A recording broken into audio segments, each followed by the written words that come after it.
It's not just any day. It's Mr. Throwback Thursday. All these kids want to get on and shit. You are now about to witness the shit. Freak now. I'll be damned. At the count of three, I want y'all to tell me the name of my DJ. 1, 2, 3.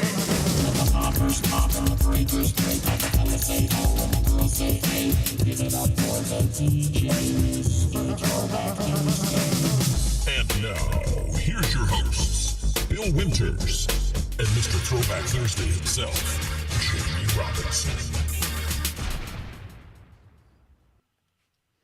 Coming to you one day later than we normally do on Facebook Live, it is the Mr. Throwback Thursday podcast. This is episode 218, and this is your two favorite idiots. Bill is up in New York. Jamie is down in Virginia. How are you, my friend? I am well. It was a nice day here today. It was in the, I'd say, low to mid 70s. It was pretty nice. I went to the movies today because, I have Movie Pass. Shout out to Movie Pass. So I can go see whatever I want, whenever. No, only once a day, but, and, how many more movies can you watch in a day at the theater anyway? Yeah, it's tough. You eat too much popcorn, your freaking colon's going to explode like mine did. Super colon blow. But we went and saw. Is that anything like lean body protein? It's close. Yeah, we went and saw the new Tyler Perry, which Acrimony. Yes, which was a Mary J. Blige song come to life. And we're talking old school angry Mary J. Yeah. Somebody done somebody wrong, Mary J. Which we've established is the only good Mary best J. kind of Mary J. Yeah, no, Taraji did a hell of a job. It was a good movie. Much more entertaining for my wife than Ready Player One that we saw the other day.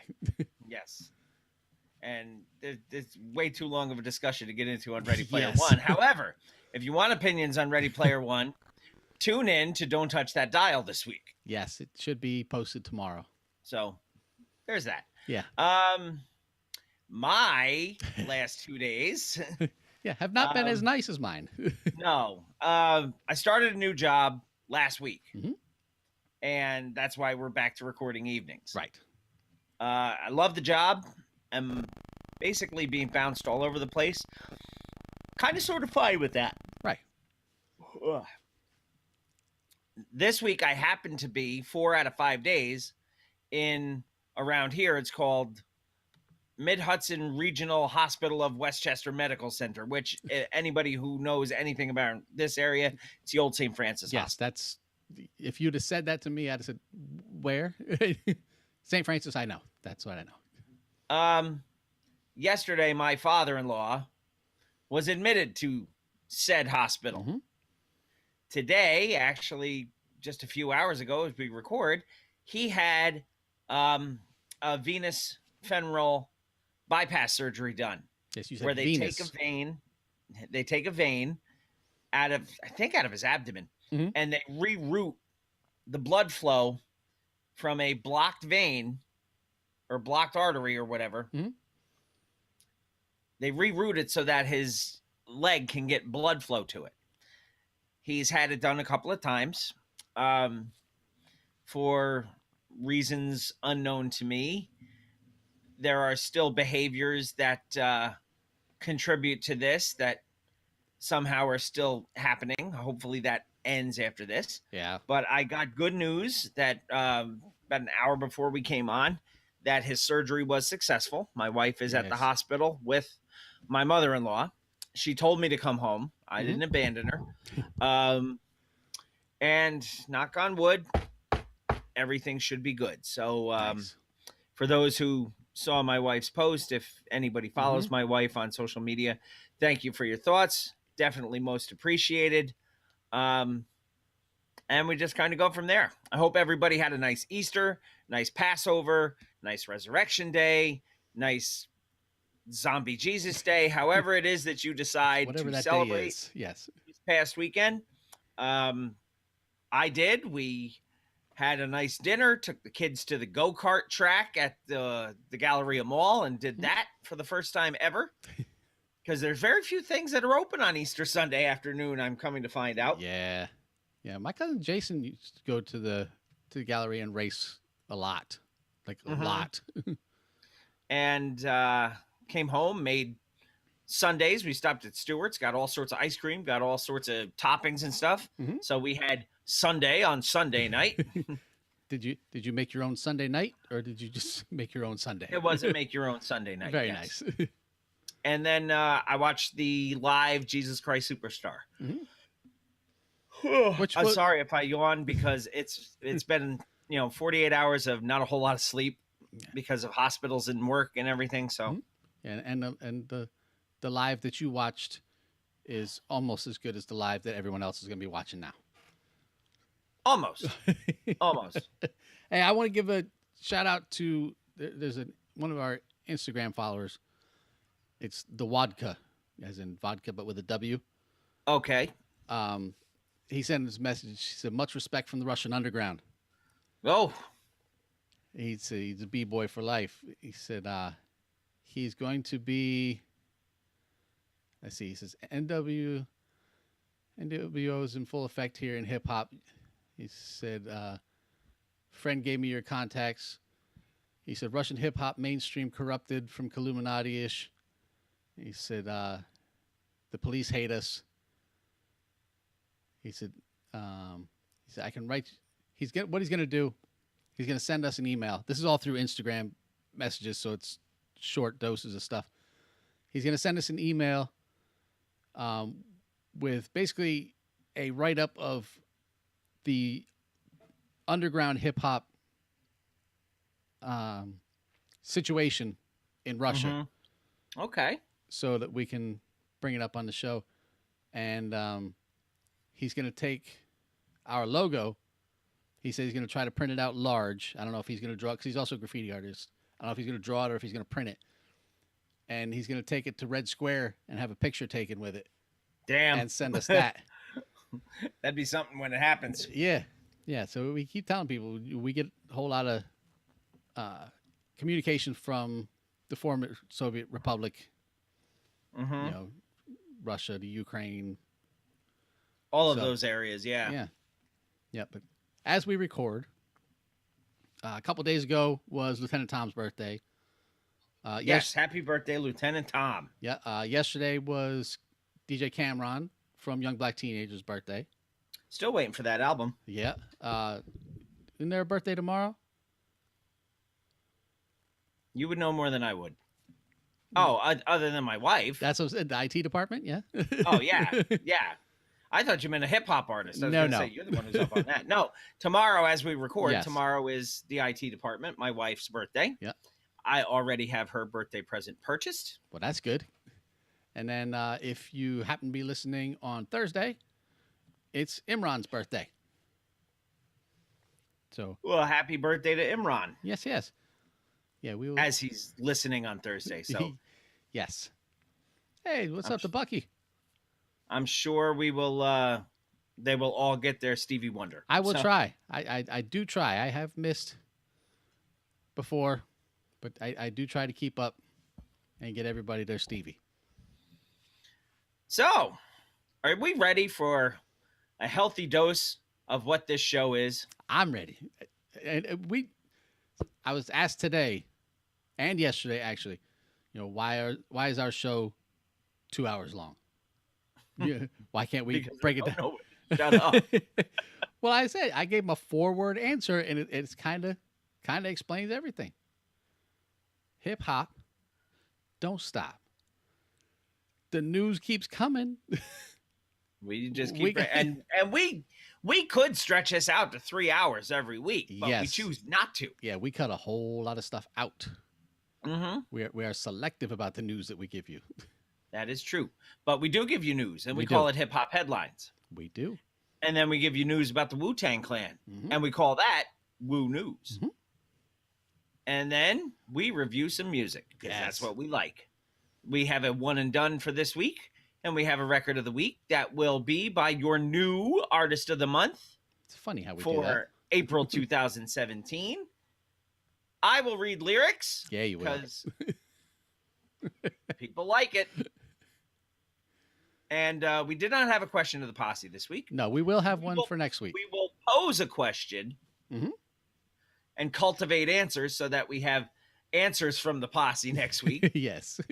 And then we'll put a bow on this. So, in the meantime and in between time, what say we get going with a little bit of those hip-hop headlines? So,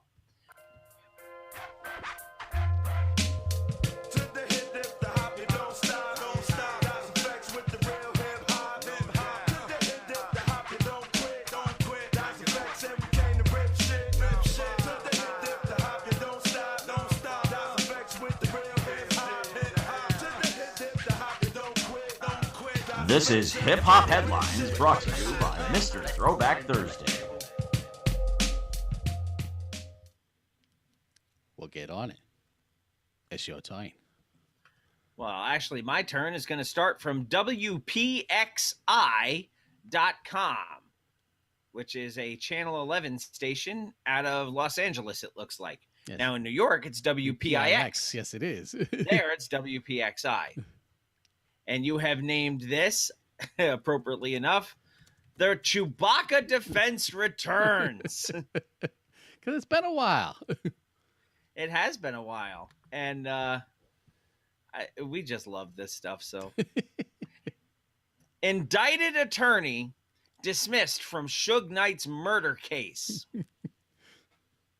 An attorney who was indicted on witness tampering charges was dismissed Monday from the murder case of rap music mogul Marion Suge Knight. Knight previously gave up his right to having a lawyer without potential conflicts of interest so he could keep Thaddeus Culpepper on his defense team. That decision came last month when Culpepper was under investigation but had not yet been indicted. So as the Pointer Sisters would sing, I've been indicted because I tried to hide it. Los Angeles County Judge Ronald S. Cohen overrode Knight's decision and removed Culpepper. Knight, who is 52, is the co-founder of Death Row Records, and he has pleaded not guilty to murder and attempted murder after he ran over two men outside a Compton burger stand in January of 2015. Allegedly. Oh, no, Allegedly. he did that shit. The move could mean more delays in a trial tentatively set to start April 9th. Culpepper and another former Knight attorney, Matthew Fletcher, were both indicted a week ago on charges of conspiring to influence potential witnesses in Knight's murder case. A little witness tampering. Yeah. Both have denied any alleged wrongdoing. It's all about the alleged. I actually had somebody use that word to question a call I made in a hockey game on the weekend. I allegedly cross-checked that guy. They said, what'd you call there? I said, hooking. He said, allegedly hooking. And I went, that is the best argument I have ever heard on a call. Not enough to make me change it. No. But I like your style. I said, You may as well just use the Chewbacca defense on you. the indictment accused Culpepper of arranging with a potential witness who turned out to be a confidential informant. Yep. To provide false testimony at trial, saying he saw weapons at the crime scene. That could bolster defense claims that Knight acted in self-defense. Culpepper said he committed no crimes and was doing his job as Knight's defense attorney and looks forward to exonerating himself. Yep. Yeah, you let me know how that goes. Yeah, what did they say about people who represent themselves? They have fools for a client. Damn straight. Our next article comes to us from our friends over at AFH. Yes. You have entitled this Ringmatic. Nas, there's your Matic, may earn over $40 million from the sale of a company that he funded. Nas is regarded as one of hip-hop's shining examples of poetry and advanced rhyme skills. His debut album, Illmatic, was voted by AFH readers in 2016 as the greatest rap album of all time. Yeah, they did like Field of 64, the March Madness, and they broke it up. Sorry, I'm not allowed to say that term. But, and then... Sure you are. By the way, congratulations to Villanova. Yes. And they had broken it down and had everybody voting until it got down to number one. And of course, Nas won.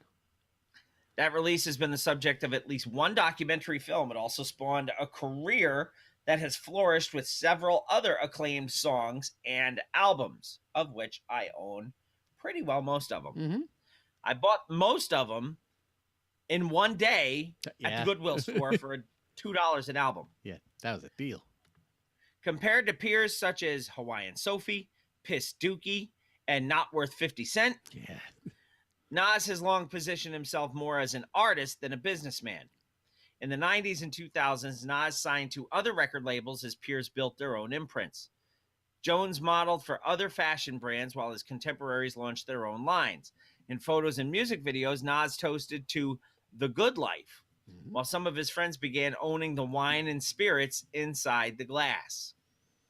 Now, at 44 years old, Nas is showing his business acumen and making up for what may seem to some like lost time. In 2014, he co-founded the equity firm Queensbridge Venture Partners. The MC from the housing projects of the same name has built a portfolio that includes stakes in Lyft, Dropbox, Mass Appeal and its record label of the same name, Genius, and the restaurant chain Sweet Chick. In a 2016 profile, Nas's manager and VC partner, Anthony Saleh, who shared that Queensbridge Venture Partners typically invest between $100,000 to $500,000 in a startup and helps fund about 20 companies a year. That's a lot of money. Mm-hmm. One of those investments is reportedly on the cusp of $1 billion sale to Amazon. It's actually happened, I think. I think so too, yeah.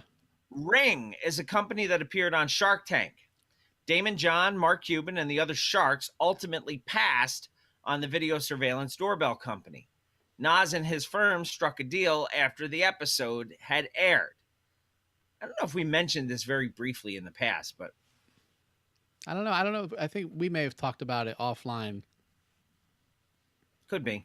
According to Black Enterprise, Amazon is finalizing a deal to purchase Ring for $1.1 billion with a B dollars. The publication estimates that Nas stands to make more than $40 million from that deal's terms.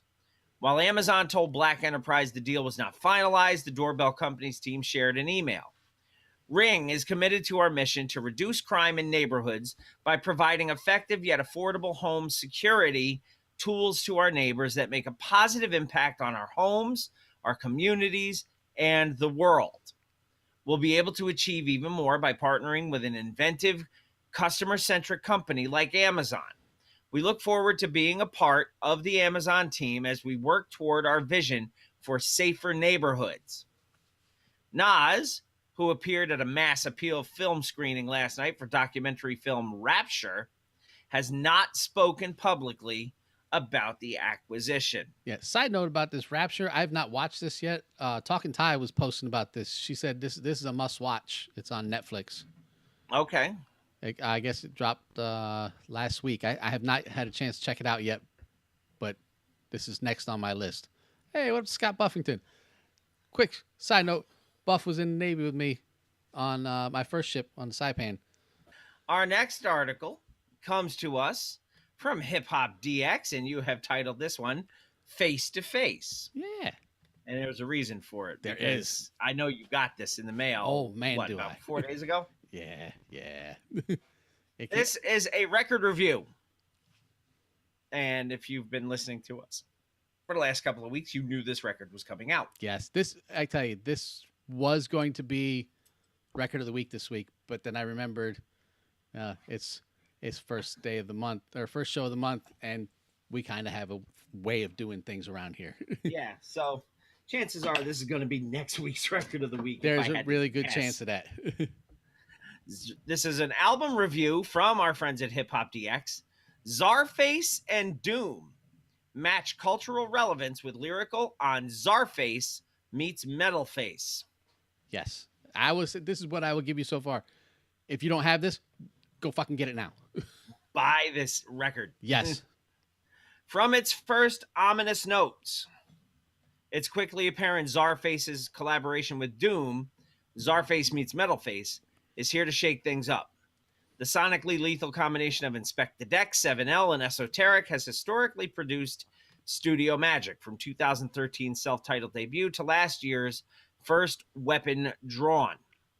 Coupled with Doom's dark, abstract aesthetics, Czarface meets Metalface brings the comic book underworld to the surface while unintentionally schooling the emerging rap generation at the same time.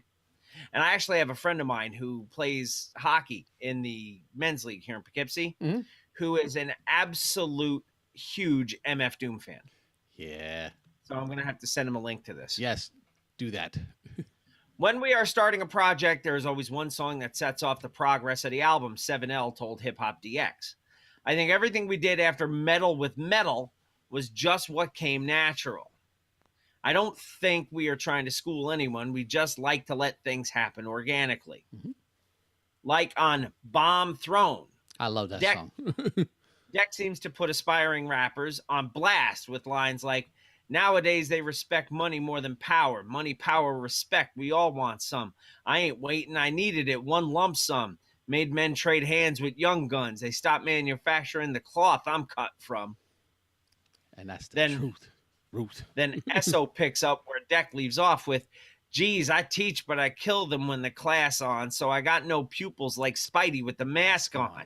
Yes. Although the superhero-villain dichotomy is unsurprisingly represented throughout the 16-track project, each MC manages to invigorate the concept with an astonishing number of pop culture references and the kind of dense wordplay Wu-Tang Clan was birthed on. Yep. From lines about Q-Tip's Grammy rant to Beyonce and Hawaiian Sophie's twins, they got their fingers on the pulse of what's happening. Production-wise, the Czar Keys, 7L, Jeremy Page, and Todd Spatafor made sure the whole album is steeped in traditional boom-bap beats and effortlessly capture a raw New York sound. The driving rhythm of Nautical Depth hits like a sledgehammer, while Astral Traveling, featuring Vinnie Paz, switches things up throughout the track, switching from cadence to cadence. However, this is not a simple listen. The lyrical punches fly faster than a speeding bullet, making it impossible to digest the staggering amount of content in a single sitting.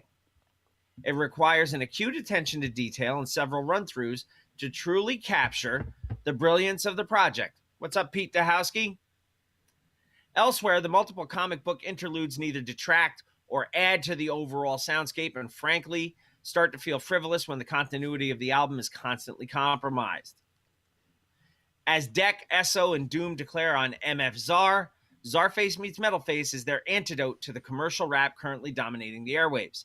As part of that remedy, they drop an abundance of knowledge along the way, proving they're still unapologetically deadly with a pen, and no weapon is needed. And your review is, buy this fucking record. Right? Yeah, really. There's no reason not to have this. It's on Spotify. I mean, I haven't checked Apple Music, but it's on Spotify. You go listen to it for free. I have my phone right here. I can check Apple Music for you. Yes, do that. In fact, here's Apple Music. Yeah. So we go to the search window and we go CZAR Face meets Metal Face. And look at that. Because I know all Czarface's other stuff's on there because I got it.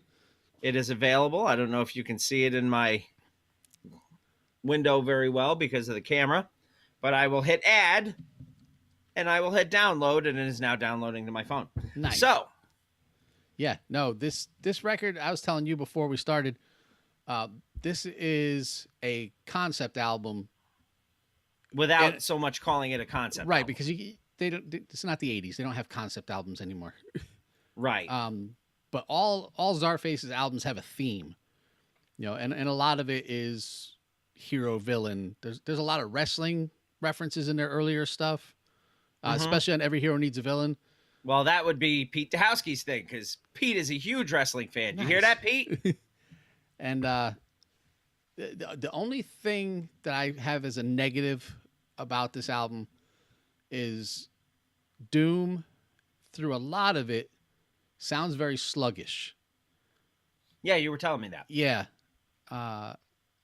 like his lyrics are there, but his delivery is almost labored through a lot of it. There's spots where he picks up and you're like, oh, there he is, but there's a whole lot of spots in there where you're like, wow, is he falling asleep? What? But on a whole, I have this on CD. Mm-hmm. I have on vinyl. A double vinyl. Yes. And I have a second CD, which is just the instrumentals. Oh, really? Yep. I have the Metal with Metal t-shirt. Nice. I have Czarface. How'd you get just the instrumentals? Came with the package. So you bought a specific package. I got a specific package, yes. And I got you. Nefarious means strikes again. It arrived on my doorstep. Nice. Yeah. It's people, People are people. You know what else arrived recently? What's that? Rock the Bells. Yes, it did. Which I'm going to throw it out now. Our question to the posse. For me, what does everybody think up to this point about Rock the Bells Radio compared to Backspin?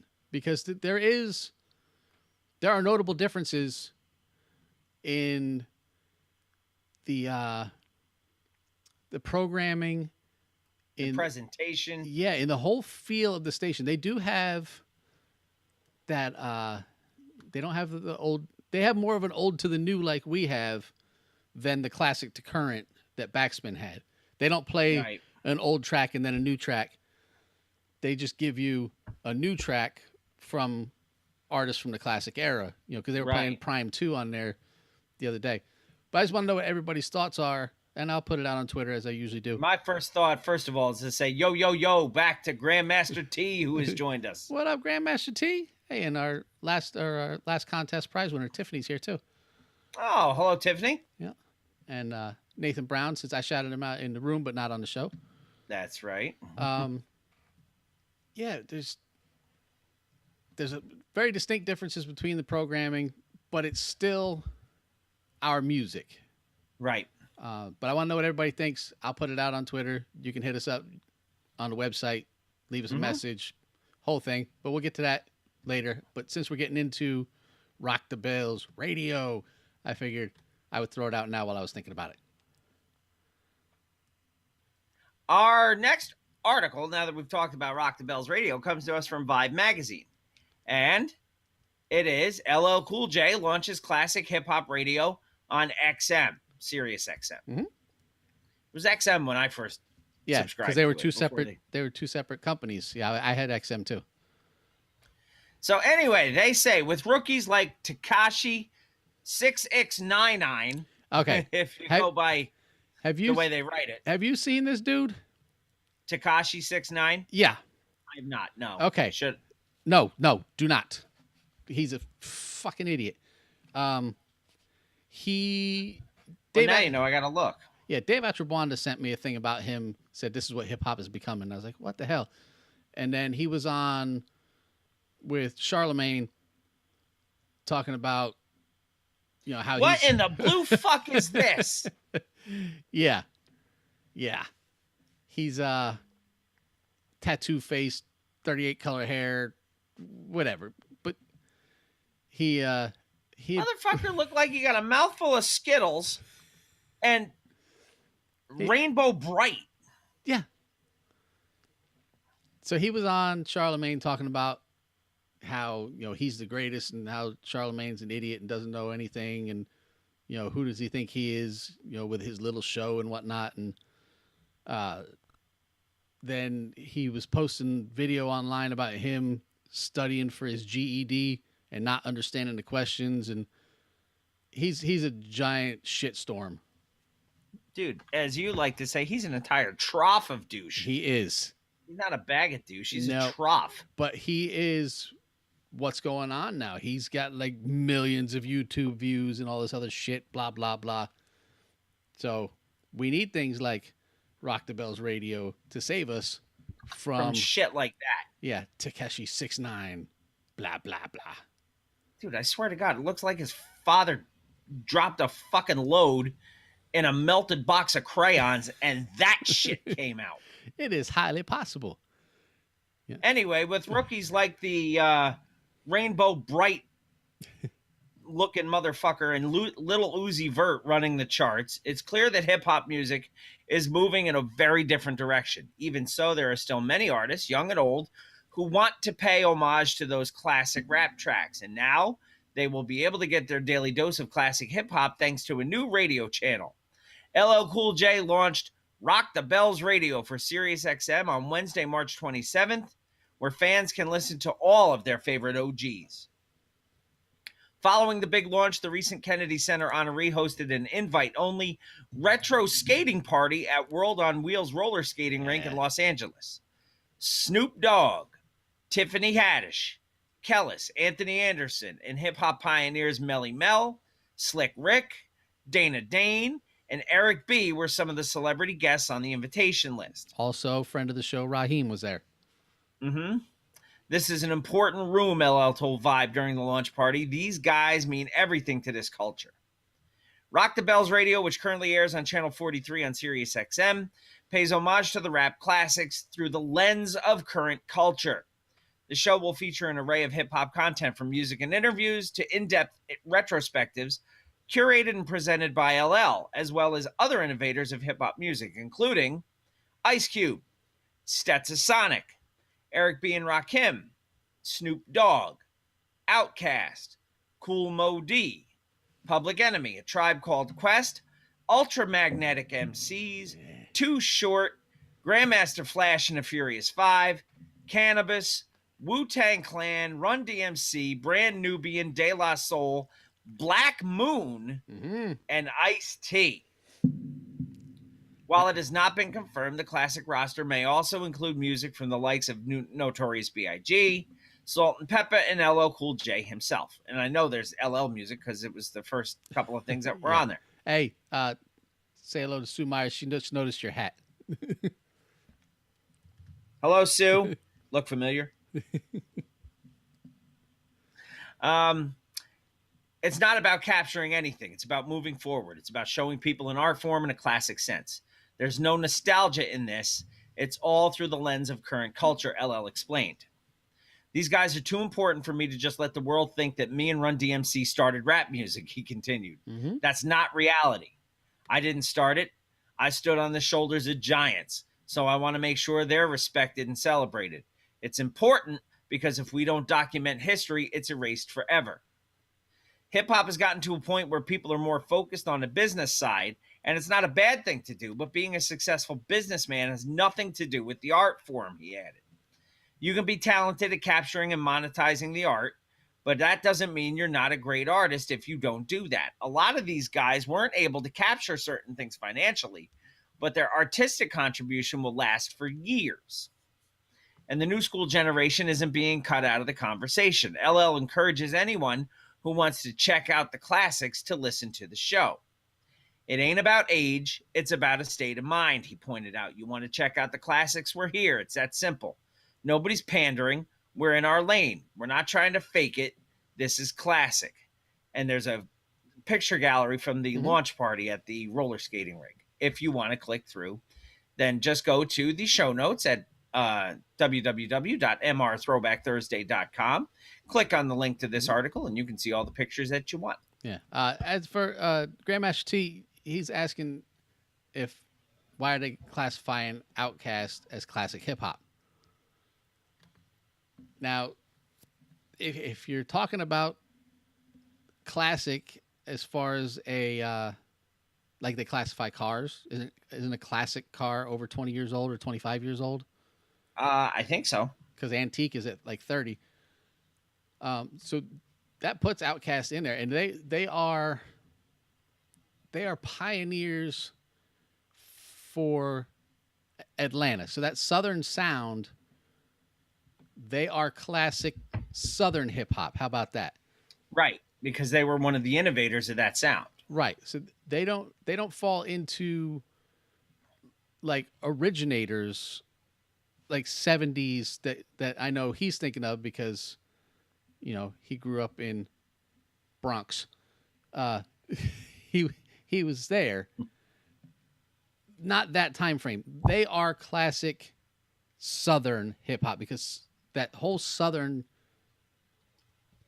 sound didn't start until later, but they're still in the early 90s. Yeah. So that's Which is still 20-something years old. Yeah, that's that what they call, was that the golden era?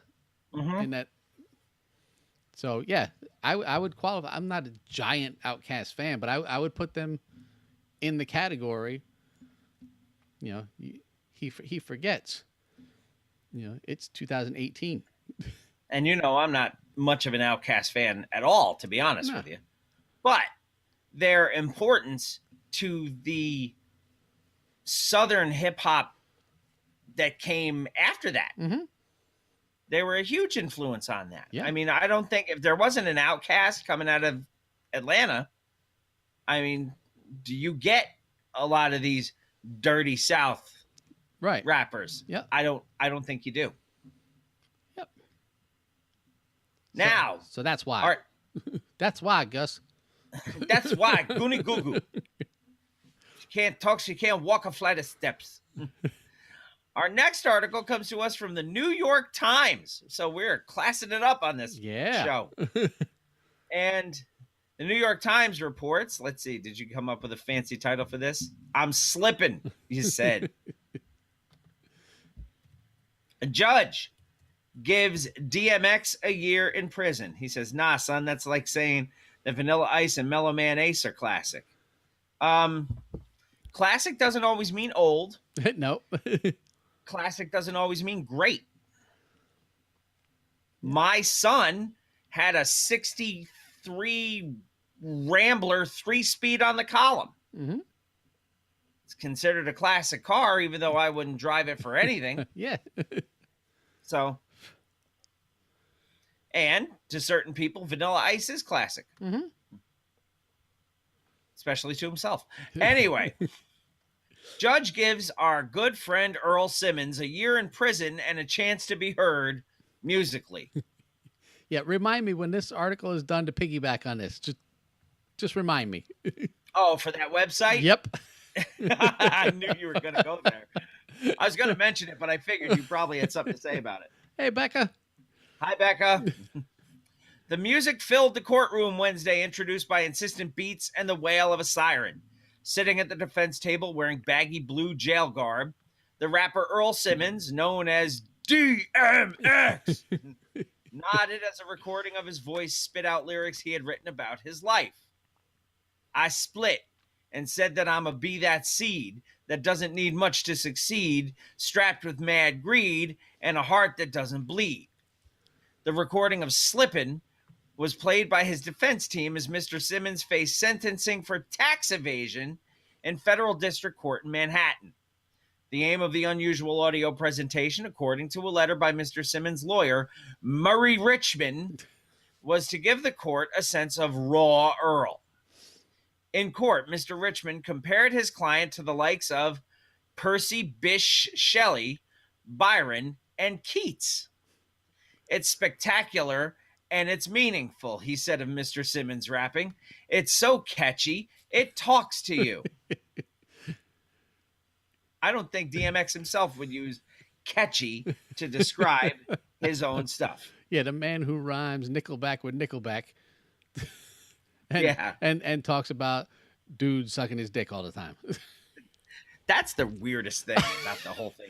Yeah, you go back and listen to his lyrics, and you realize how he's often... got a lot of dudes sucking on that dick. A whole lot. And you're like, hey, wait, really? Wait, you're throwing that out there a whole lot, dude. Look, hip-hop is for everyone. I'm not going to... Yeah. But he constantly goes to that well. Yeah. So Judge Jed S. Rakoff listened to the music with a neutral expression. Later, he sentenced Mr. Simmons to a year in prison, saying that it was important he be punished for a particularly brazen and blatant crime, but adding that he also had some sympathy for the defendant. Tell you a little story about a judge named Jade. In the court's view, which you should have titled this. Yeah. In the court's view, Mr. Simmons is a good man, a very far from perfect man, Judge Rakoff said. In many ways, he is, to give the cliche, his own worst enemy, which Lit did a song about. Ooh.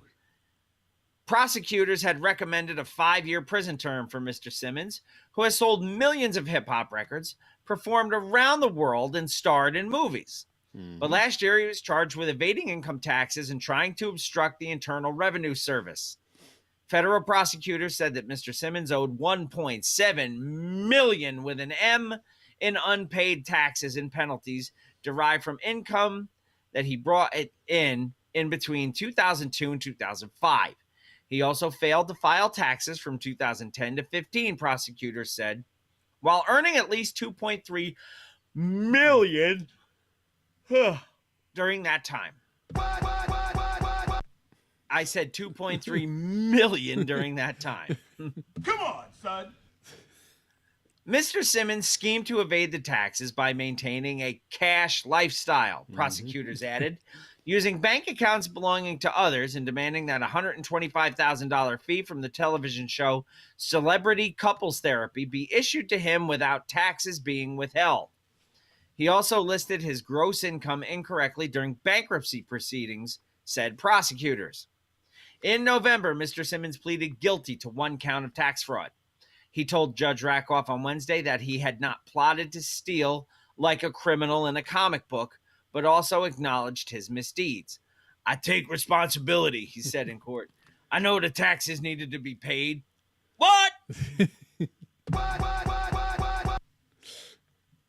In addition to the year in prison, Judge Rakoff ordered that Mr. Simmons make $2.29 million with an M dollars in restitution to the government and be subject to 3 years of supervised release. Now, let's see. He was it 1.2? Is that what they said? 1.7 he Yes. owed and unpaid. They're making him pay back what now? 2.29. 2.29? Interest. God damn, the government's a fucking Gestapo. Is this a surprise to you? The fact that they're so brazen about it. Oh, No. yeah.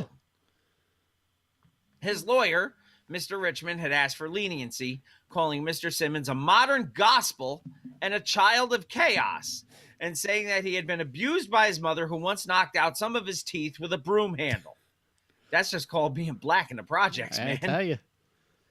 In his heyday, Mr. Simmons was a hip-hop powerhouse, rapping about violence and redemption in what Rolling Stone termed the roughest and grimiest voice in hip-hop, the sound of gravel hitting the grave, which is pretty fucking accurate now that I think about it. He became the only artist in the history of the Billboard 200 to reach #1 with his first 5 albums, the company said in 2003, and he acted in television shows like Third Watch and movies including Never Die Alone, in which he portrayed a drug dealer named King David. But Mr. Simmons also became known for getting into trouble with the law. In 2004, he pleaded guilty in Queens to reckless endangerment and driving under the influence of drugs. In 2008, in Arizona, he pleaded guilty to charges of theft, drug possession, and animal cruelty. Yeah. And how much does he owe in child support to his 15 kids? Probably about what he owes the government. Yeah. So how's he going to make that money to pay these people if he's sitting in jail? He's gonna have to. He's gonna have to start planning a whole shit ton of concerts when he gets out. Yes. And so I believe we're going to do a monthly visit to this website now Yes. to keep the posse updated. There is a new website if you would like to check in more often on your own. It's just a little one-page thing. There's really nothing on it. No, if you ever wonder what's going on in the life of Earl Simmons, you can go to isdmxinjail.com and it will show you a picture. Currently, Is there a way you can load up a picture of that for the video feed? I can. Give me a second. Because that's just freaking great. Let me see what I can pull off here. isdmxinjail.com. We'll go over here. Then we'll go to here. See if I can make this happen. That is not going to be it. It's going to be this one here. And we're going to switch this over here. And it says, no, it doesn't like that one. All right, but we're going to make it. Hold on. We're going to fix it. So we're going to come over here. Hold on now. Hold up. Wait a minute. We're going to come over to here. Shut them down. Open up shop, Ronnie. All right, we can go here. go back over to open broadcast. It's going to be a whole lot of editing that I didn't want to do, but I'm going to do. We're going to come over here. All for the posse. Yes. We do it all for you. It's really all for you. Okay, we're going to get rid of that there. We're going to do this here. Wow, that's an irritating noise. Okay. So we're going to bring this over here. I have to shrink that a little bit.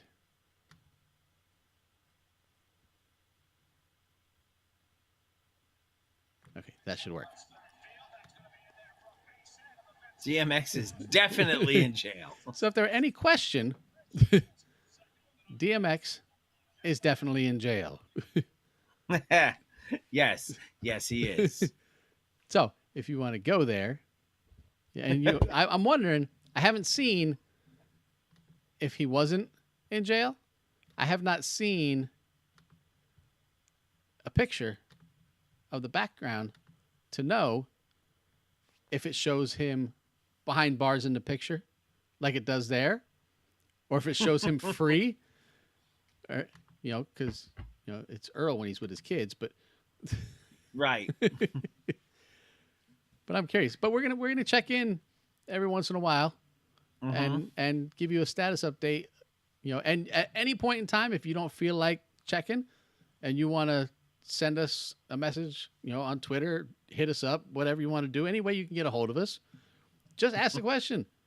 Hey, is DMX in jail? DMX still in jail? and we will find out for you, and we'll get back to you. Yes, because there's an easy way to do it. Yes, because we take care of the posse. Our final article of news for Finally. Hip Hop Headlines. The news has come to an end. Yes. AFH says that Coolio explains why his Tupac collaboration was deliberately erased. Okay, you have called this Cool Pack. let that set in for a second. Coolio and Tupac collaboration. Okay, go ahead. I'm letting it filter. Yeah, let that marinate for a second. In the mid-'90s, two of the biggest stars in music were rappers, Coolio and Tupac Shakur. At the 38th Grammy Awards in February of '96, the two men competed for Best Rap Solo Performance. Coolio's Gangsta's Paradise took the trophy home, while Tupac's Dear Mama joined singles by Biggie, Dr. Dre, no accent, and Antoine Roundtree, professionally known as Skee-Lo from Poughkeepsie, New York, as nominees. Despite competing that night at the Shrine Auditorium in Los Angeles, Pac and the former member of WC and the Mad Circle were friends. While Shakur was incarcerated in '95, Coolio filled in to star in his Temptations music video, From Me Against the World, with a cast of rap peers. Shakur's Digital Underground family was Tommy Boy Records label mates with the mainstream-facing gangsta rapper. A decade ago, some handwritten prison notes from Tupac Shakur surfaced for the public. Among them were track listings for albums the Thug Life MC intended to make called Euthanasia and Supreme Euthanasia. One page for the latter LP is dated September 13th, 95, 1 year to the day before his death. It maps out a track list, including the likes of Scarface, Kool G Rap, METHOD, man, Freddie Fox 6666. Yes. Sibo, Queen Latifah, Smith & Wesson, and Cam, among others. Included is a plan for one song titled Till I CLA, featuring Ice Cube and Coolio. Shakur went as far as attaching producers, and this song was intended to be joined to a beat by DJ Battlecat, who worked with Domino, Corrupt, and the Eastsiders. Coolio recently told Poland's Pop Killer about a song that was recorded following Tupac's prison release and why the public will never hear it. I recorded a song with Pac. My original DJ, DJ Wino, also known as Brian the Wino Dobbs, basically the guy who created my sound, he did a track for Pac right there in the studio, begins Coolio, referring to his Fantastic Voyage partner.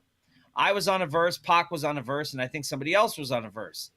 Asked if it was rapping Forte, Coolio says, he don't make me none. Cannot remember all the studio personnel on that particular day. That's crazy. You say Me, Tupac, and maybe it was somebody else. The multi-platinum Grammy winner explains the fate of the track. So we finished the song, and Wino asked Tupac, "How much are you going to pay me?" And Pac didn't want to pay him nothing. He tried to give him like a couple $100. I was giving the Wino $3,000 a track, but that's my boy. He asked Pac, negotiating from $3,000 all the way down to $500, and Pac wouldn't do it. He told the engineer to erase the track, and he erased it. And I'm sure Wino regrets that now. In addition to Coolio, Wino would later work with Cam on the 2001 Camnesia album. Hey, And then I was up my buddy Bobby McQueen. and Richie's here. Yes, now we see you, Richie. He was over in the TBT Posse page. I finally got around to watching Raw last week, Richie. Your sign was visible during the cruiserweight match. Nice. Yeah, he sent me a picture of it. So he got here late, so he doesn't know what I've been dealing with the last couple of days. Yeah. It's been crazy as Been shit. a little hectic. There's also a YouTube video on here that's believed to be from 1994 that shows Coolio and Tupac freestyling together. So you want to check that out? Yeah, I got. I'm sure you can go to YouTube and just you pull search up for it.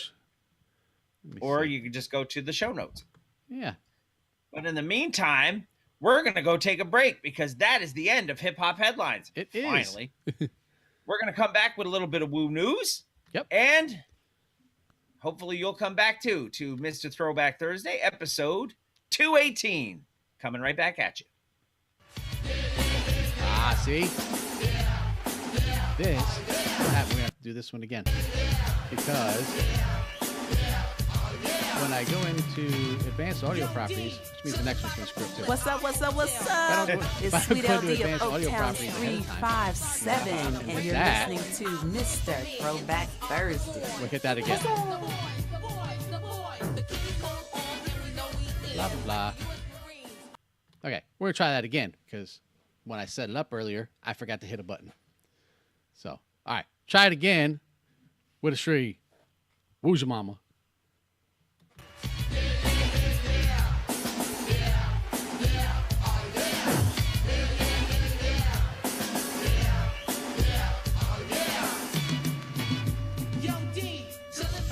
What's up? It's Sweet LD of Oaktown 357, and you're listening to Mr. Throwback Thursday. What's up?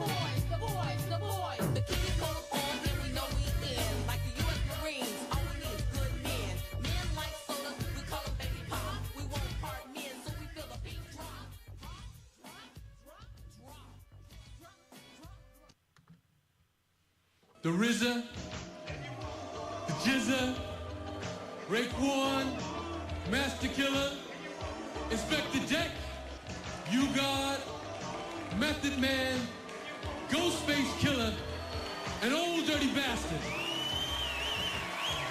It's now time for Woo News with Mr. Throwback Thursday. Shimmy, y'all. Welcome back to Mr. Throwback Thursday, episode 218. Nice little shout out from our friend Sweet LD from Oaktown 357. Rocking her TBT Posse, her original Mr. Throwback Thursday shirt. Yes. The exact one that I wore underneath my scrubs the other day. Yeah. And, of course, Forrest Whitaker introducing the members of the Wu-Tang Clan, including a final little note from the late, great Russell Jones. Shimmy, y'all. Yeah, him. Anyway, Hey, what's our up? first... Hey, you gotta say what's up to Carlo. What's up, Carlo? Carlo Flacavento. Anyway, Yes. Woo News starts with an article that you have entitled, LL stands for Least Loved. That's one of those ones that Modi forgot. Yeah, I guess he did, because... no, I don't think that's true, by the way. No? That he No. forgot it, or that's what it stands for? I don't think that's what it stands for. You'll find out as you read. Because Mo D told me it stood for lower level, lackluster, last, least, lover. And probably more so. Yes. Anyway, the New Yorker says most fans of the Wu-Tang Clan have a favorite member. You can make a strong case for at least 2/3 of the nonette. Jizza has the old-fashioned flow, and the foreboding intellect. Method Man oozes cunning and charisma. The late old dirty bastard was pure Shimmy, funk, y'all. like the human embodiment of a James Brown grunt. RZA conceptualized the group's entire sound and ethos, and Toastface Grilla and Raekwon crafted their own colorfully absurdist tag team spin on traditional crime talk. A credible argument could even be made for the spry and menacing Inspect the Deck. Who is my favorite? The rapper You God, though, who was born Lamont Hawkins, is an acquired taste. Gruff, workmanlike, more of a bully than a poet. He's not the overlooked member of the group. That would be the inscrutable and underrated Master Killer. Rather, he is actively dismissed.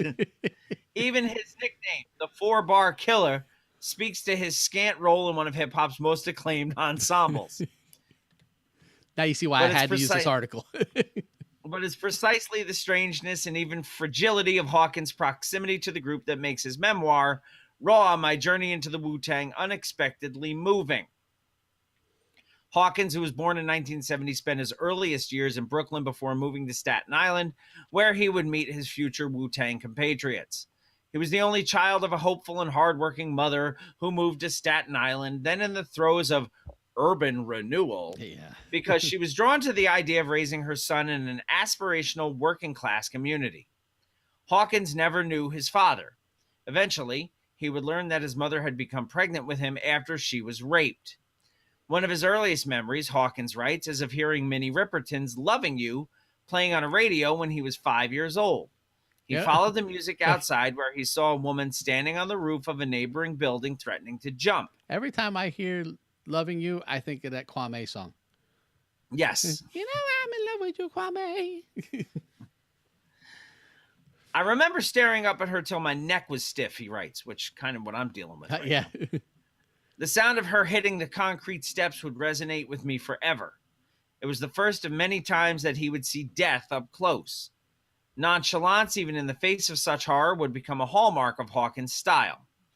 Elsewhere in the book, he recalls seeing his uncle bashing someone over the head with a brick. Another time, a heroin-addicted babysitter nods off in the corner. Later on in his teens, when he was still contemplating a more traditional career path, he studied to become an embalmer, since certain things that'll queeze a motherfucker out just don't bother me. So, like, he saw a lady jump off a building. You know, I wonder if she was any relation to Christ Bearer. Or just his dick.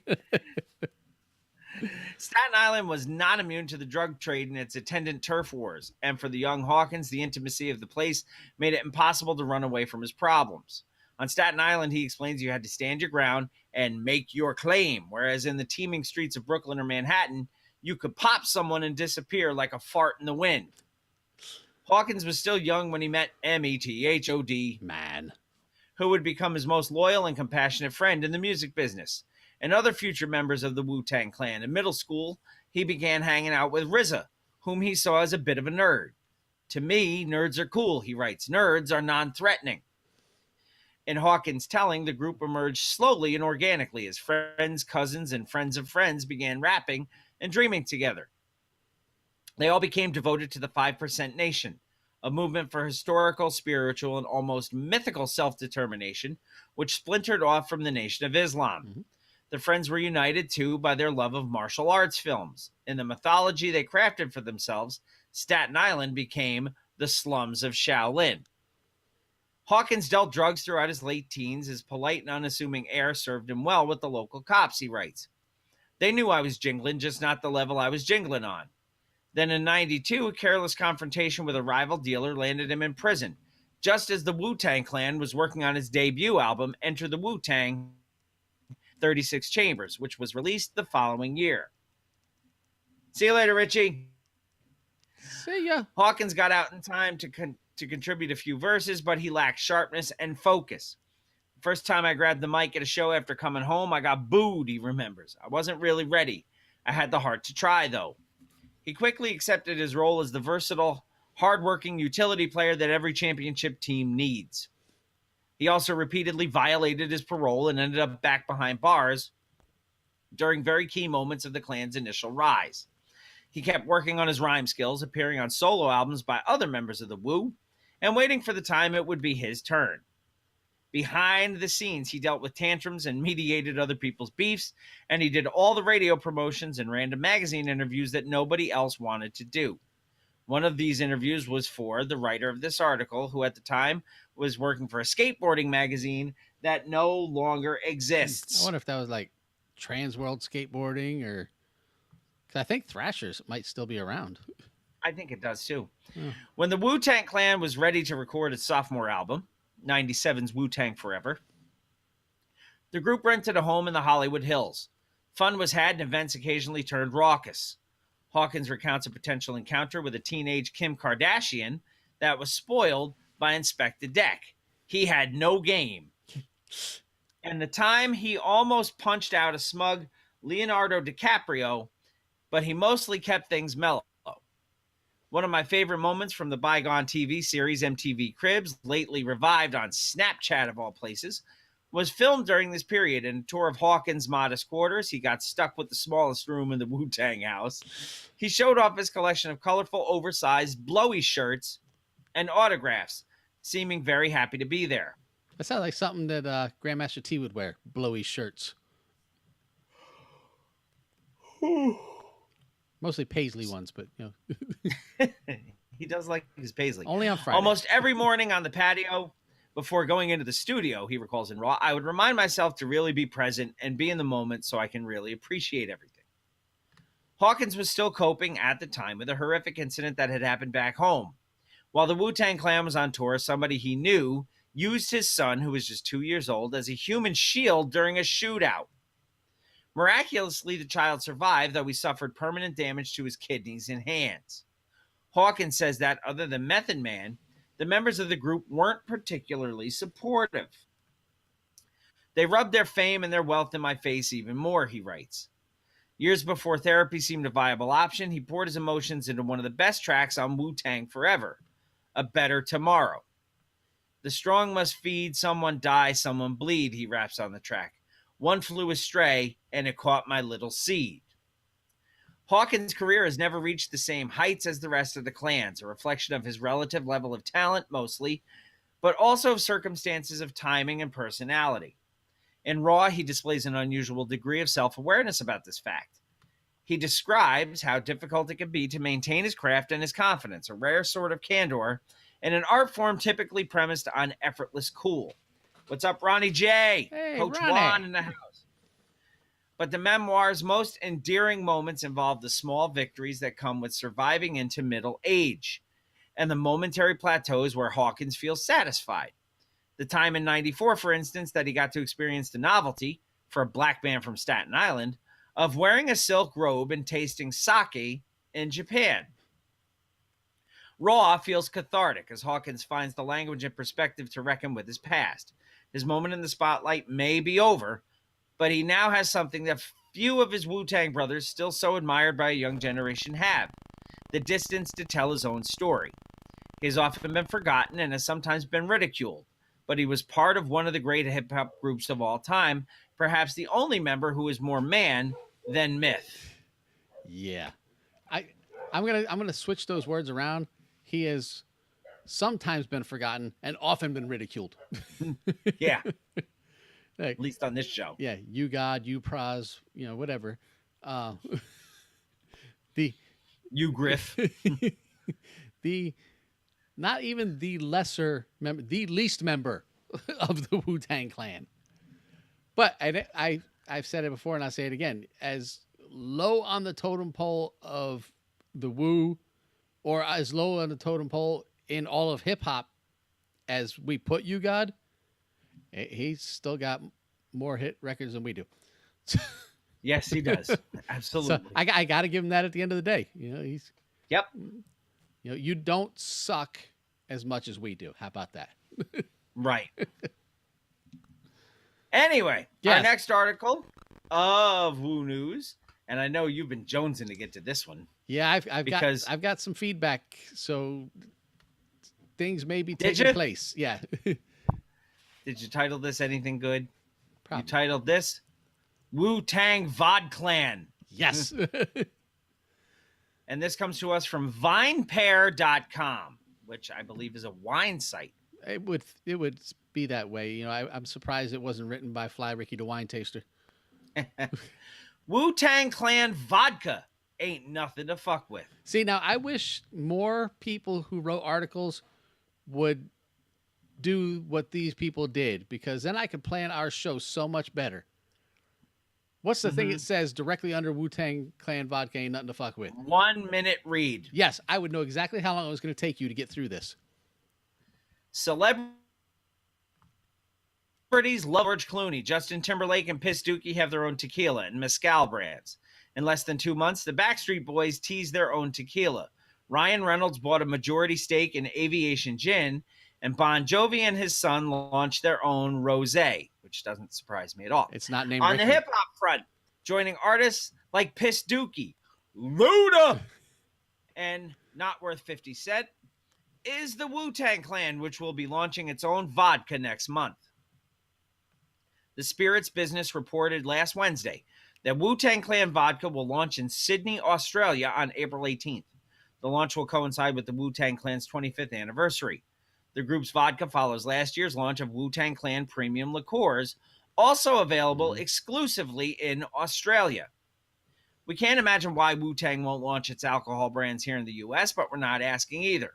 We've heard the group prefers not to be challenged. I love that. Which is a nice way of saying Wu-Tang Clan ain't nothing to fuck with. You damn right. Yeah, I as many of you have seen, I put out an all hands call for anyone who lives in Australia that I may know, or anyone who knows anyone in Australia who would be willing to ship not so legal shipping of items across the borders, across the waters, across the oceans.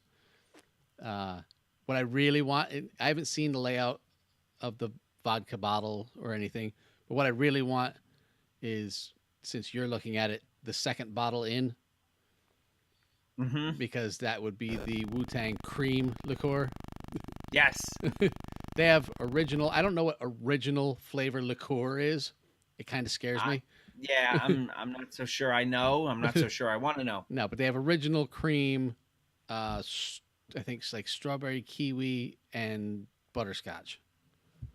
See, I like butterscotch too. Yeah, they're like 17% alcohol or something, but that's not, I don't care That's not about the point. No. You get it. You get it for saying, look, I got Wu-Tang liquor. Yeah.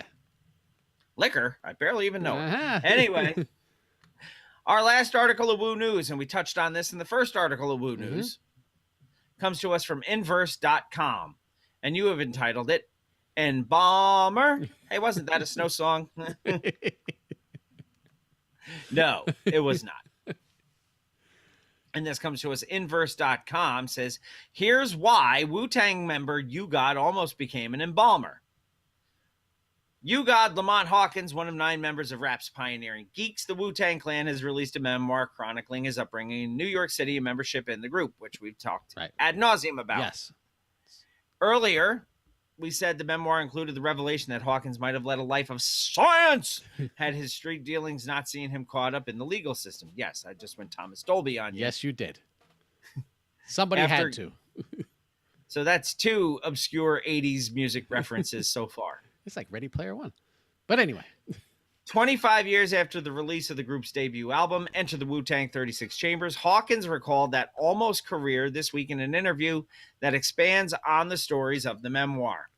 I was always a science kid growing up. I was always dealing with chemistry and biology, Hawkins said in an interview on New York public radio station WNYC this past week. I was always fascinated with it, and I was good with it too. That interest led him to an education in the mortuary sciences and might have resulted in a career as an embalmer in a funeral parlor. As opposed to an embalmer at an ice cream place? I don't know where else you would. Outside of a funeral parlor, yes. In Raw, My Journey into the Wu-Tang, he writes, believe it or not, I was going to be an embalmer. That's what I wanted to do. All that fucking carnage I saw and death and all that, all them fucking bullet wounds, that wasn't shit for me to handle dead bodies. To this day, it's nothing for me. I can go in, see the corpse, that shit don't even faze me. Certain things that'll squeeze a motherfucker out just doesn't bother me. So That's I've twice heard. we've had that quote. I love that. The title of this show may be Queeze a Motherfucker. Out. Yes. Hey, what's up? Paul Thomas joining us again. As long as it's not Paul Harris. No. His booty's stinking. He's butt naked. Hawkins transferred from Borough of Manhattan Community College to LaGuardia Community College to study mortuary science before he was convicted for drug charges and served what amounted to 23 months in jail, some of it on Rikers Island. I've been around death my whole life, he said this week on WNYC. It doesn't matter. That was another reason why it wasn't nothing for me. The more you're around it, the less scared you are. The fear goes away with you doing it more repetitiously. Enrolling in college showed Hawkins the world outside drug dealing. He recalls in Raw, going to college made me realize, like, yo, man, there's more out there than just the projects, he writes. I was in school from like 12 in the afternoon to 6 at night. That schedule exposed me to a different world. It allowed me to see other things. I was meeting new kinds of women, friends, etc. People from Queens and Brooklyn, and meeting other people who weren't drug dealers. They were kids, just regular kids going to school, and it was beautiful. It was non-threatening, and I liked it. Yep, it's a different world than where you come from. Nicely done. Hawkins also shares, who else joined us? We got a couple of new joiners. Toby Croco joined us. Christine, I can't see the other part of it. So, a whole lot of people joining us. Oh, nice. Hawkins also shares motivating passages about the pursuit of knowledge, a contrast to his drug dealing days in the Park Hill neighborhood of Staten Island. He didn't seem to share the mindset of other dealers who worked for him, even maybe telling them to quit. I told them this wasn't the life. It wasn't anything to be glorifying, he recalls in the book. You see, knowledge is infinite. And if you're not opening to obtaining new knowledge, then you're only going to go as far as what you currently know will take you.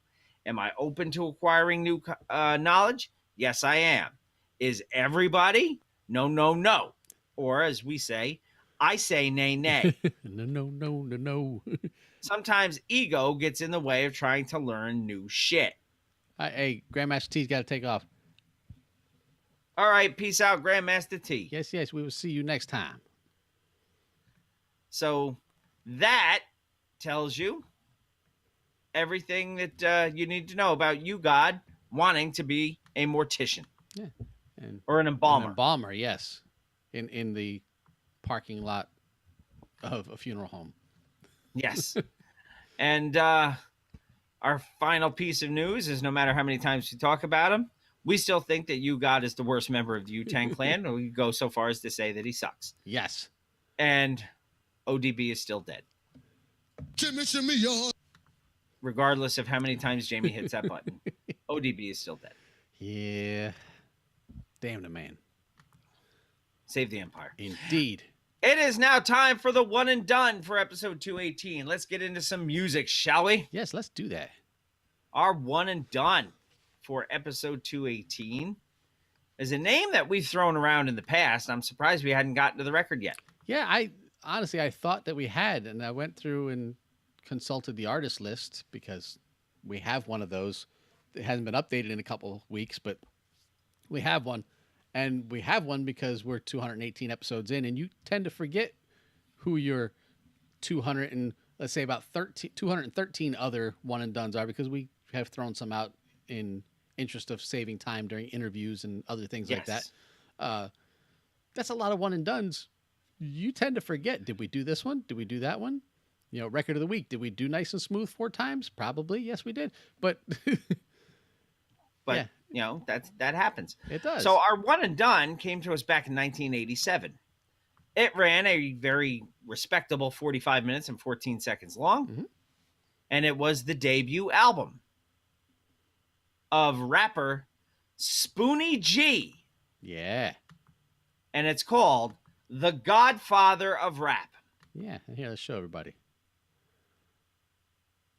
So I'm the Godfather. You loading it up? Yeah, it's there. Nice. I got 10 tracks on this. As do I. So let us start with track number 1. That's the best place to start. I would say is probably as close to the title track as we're going to get. Oh? Because track number 1 is I have listed as The Godfather. Yeah, well, they're wrong. They're wrong. What Yeah. track do you have?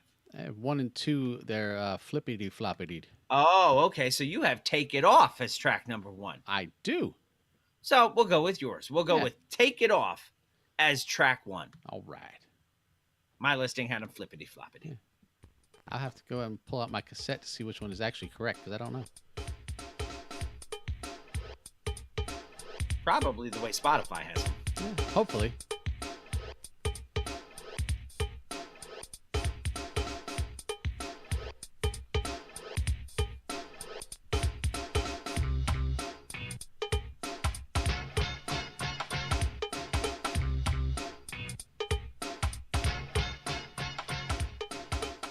And that's all you're going to get.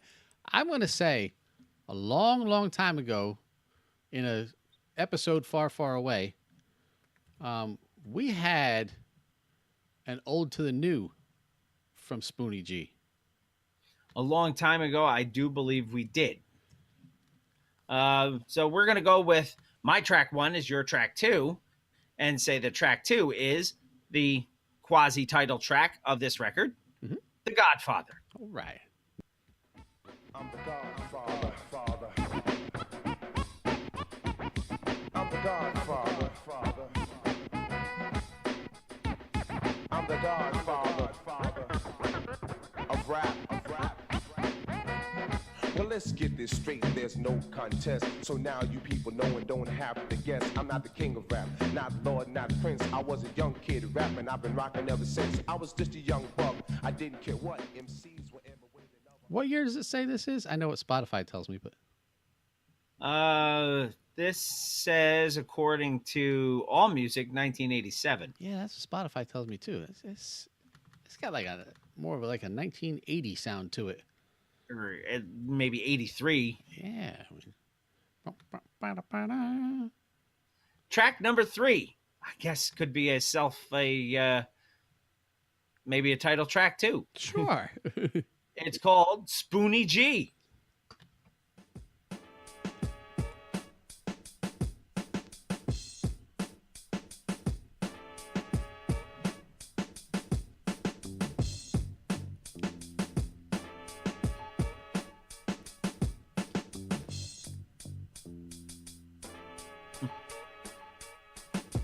Now girls call me lover, sometimes the rhyme sayer. I could be president, but I'll settle for mayor. With money in my pocket, girls at my side, sit back and relax.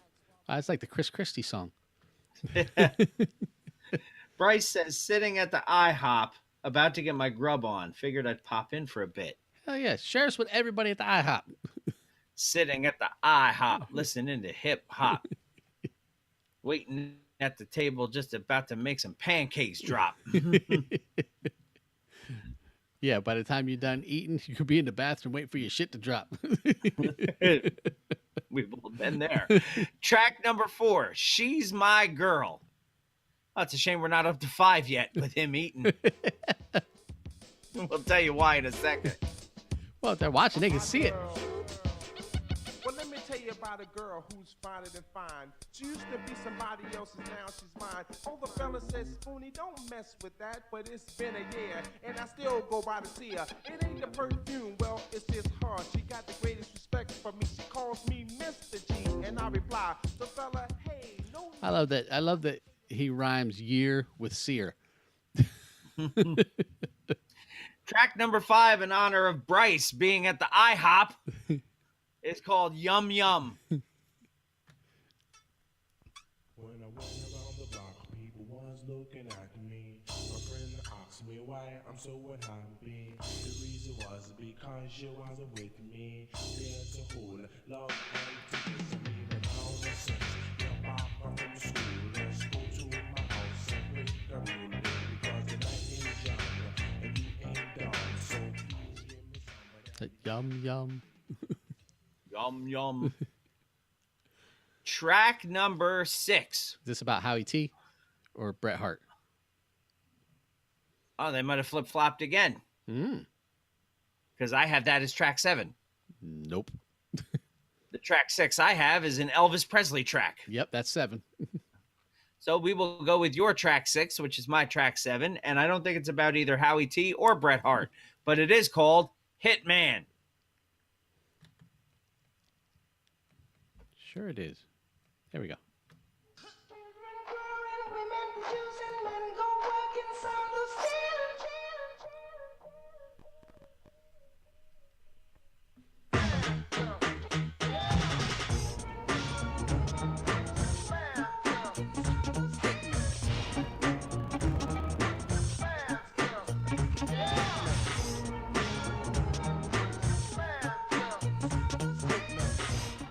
And listening to just that music, I'm waiting for him to say, that's how you live when you live in a living color. Yeah. So your track 7 is my track 6, and it's not Elvis Presley, but it is I'm All Shook Up. Mm-hmm. Now that's it. I like that. Just kick it. Yeah. All right. Do it. Now I'm about to do my thing. Are you ready? You waited too long, Spoonie. Yes. Track number 8 is an old song title with a Fat Albert subtitle. Yes, this is not song 4. No. Song 4 is She's My Girl. Song 8 is My Girl, subtitled Hey, Hey, Hey.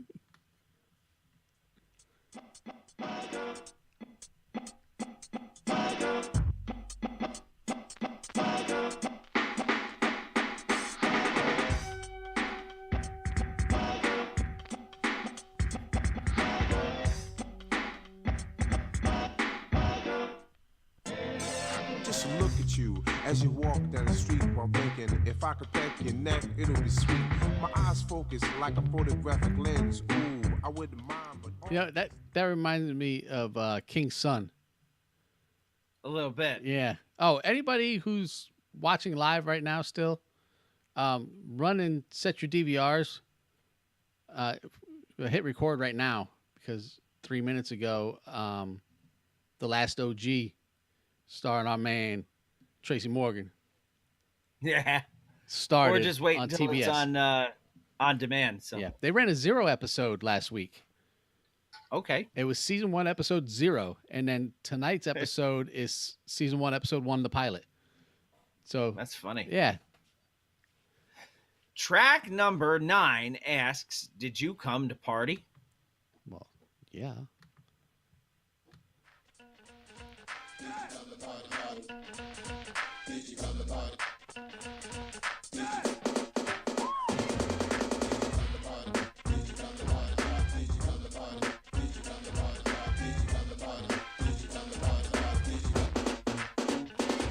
well, the time is now and the place is here. You're not ready till you sweat it down to your underwear. Now saying it as a joke, just a bit of advice. That's the truth. You're not ready until you're sweaty down to your underwear. That is a good point. Finally, track number 10 talks about Mighty Mike Tyson.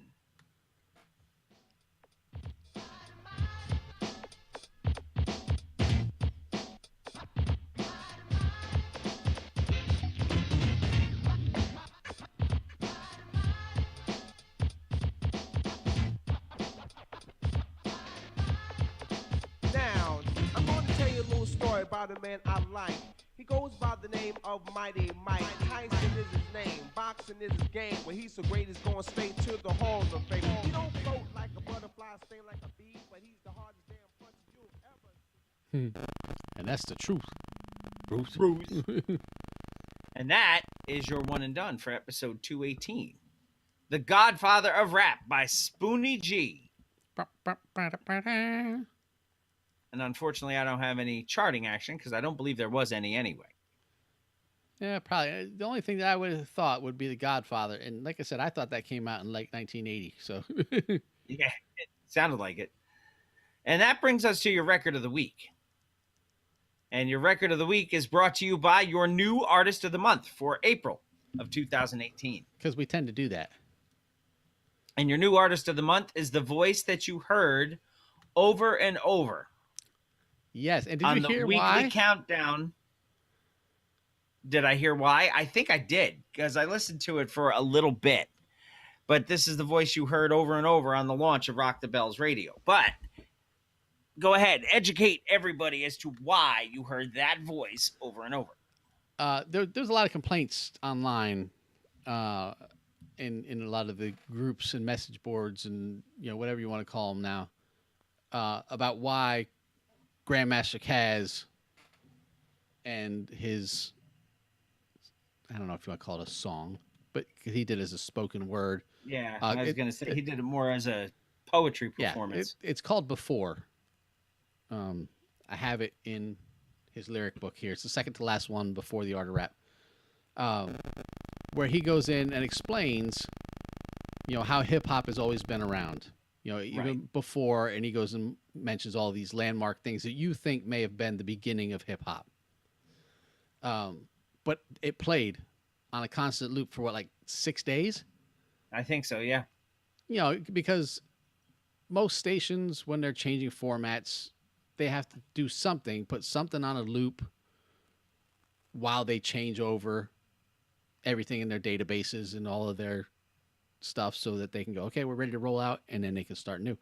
LL put Caz on there because he said Caz never got the notoriety or the respect that he deserved for everything that he's done for hip-hop and everything that he has meant to hip-hop.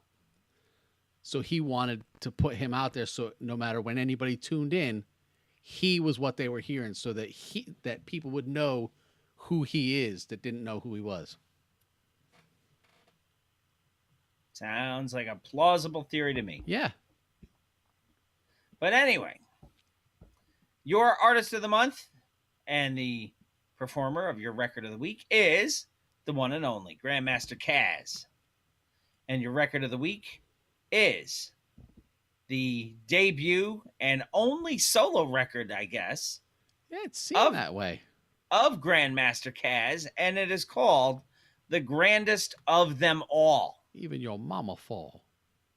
I have 10 tracks on this record as well. Yeah, that's what I'm looking at. And let's hope they're in the right order. Yeah. Track number 1 is the title track, The Grandest of Them All. Yeah, and you're going to notice something here that's kind of familiar.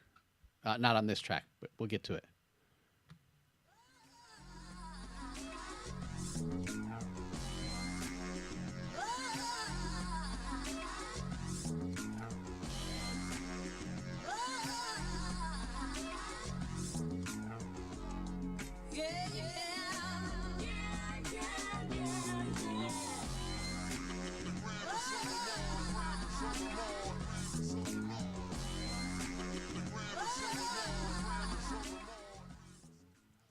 Grandest of them all. Track number 2, I'm a Legend. Hey, look, if you, for some stupid reason, don't know who Caz is, when Caz says, I'm a legend, it is not him bragging. It is not him boasting. It's honestly him stating fact. Truth. Yeah. Ruth. And that's the double truth. Ruth.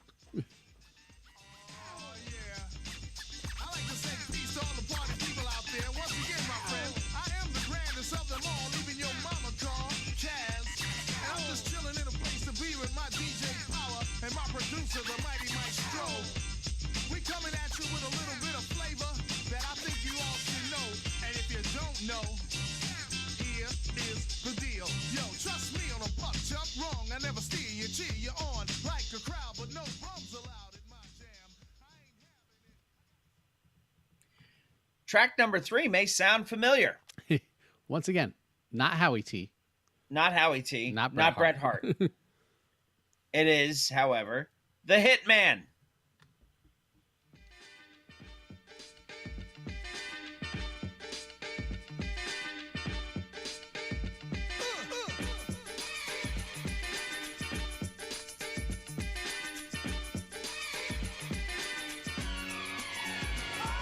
Ease back and let your mind go blank and let me I put a bug in your donut. If you say so what, you must not know nothing about me. But that won't be for long, cause by mid-song you will see that I'm on. You put a bug in your donut. I can't stand bugs in my donuts. Track number 4. Ed McMahon says this song gets 3 1/4 stars. Star Search. Girls is always out here trying to get some money from a man instead of going out there trying to get their own money. And I can't stand it. I just can't stand it. But you know something? I wrote a rap about it. Like to hear it? Here it go.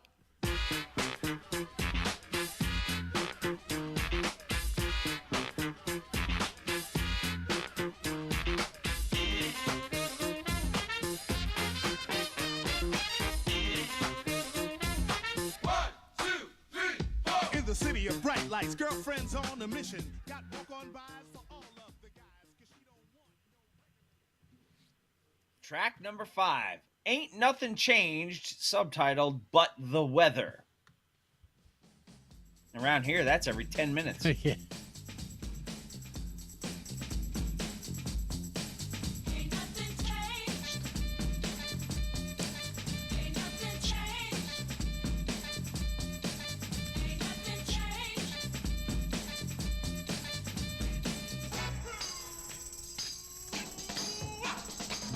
Changed but the weather. I'm still a black stallion dressed in leather, potent, no they might see.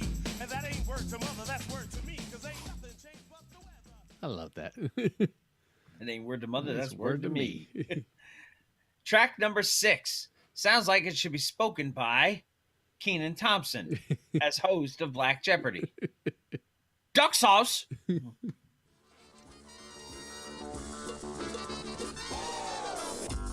Oh yeah, all right, now that's what I want. It's on like applesauce, man. But what I'm gonna do off of it? Yo, Cash, this is not on coke for shit, man.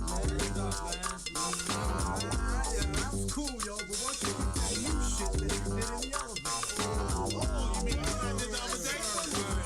All right, I'm gonna tell it off like this. Yo, ain't no gaming, so nobody play none. GM is taxing, then you gotta pay some. Say something, punk. Get your head put out.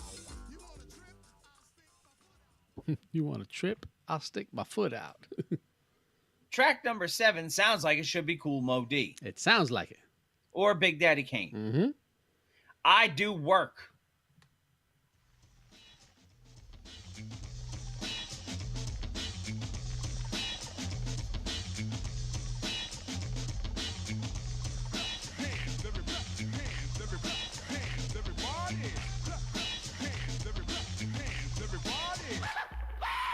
Territory, choose your weapon. I take a microphone, you take a step, and rhymes are gonna fly like bullets. Lives will be lost, careers terminated. Now who's the boss? Grandmaster, Lord of the Rhyme, the Godfather of the mob. Track number 8 is called The Old School.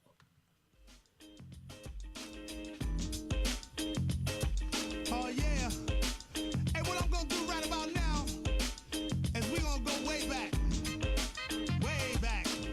Back in the time, to the old school, when I used to do a little something like this. Check it out. I got a reputation all across the nation for giving all the people such a good sensation. Got an explanation for the congregation. Try to live up to your expectations. Track number 9 kind of sounds like a Public Enemy thing. Or a Black Sheep thing. Need to Know the Flavor. Heard you got the fever for the flavor.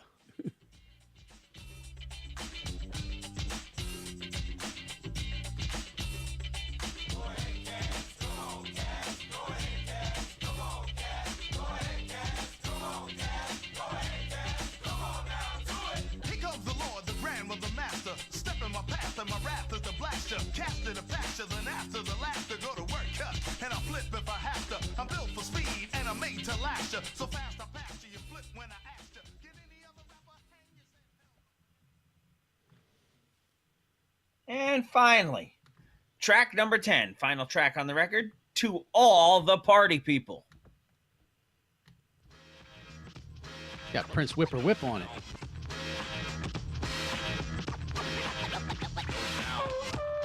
Prince of MC,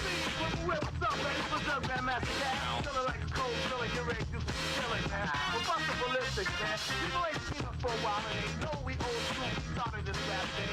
And now they think we dead or ain't nothing happening with us. What's up with that? Yo, imagine that, man. You know what I think we gotta do in the 90s, man? We gonna have to show them our pedigree, show them where we come from.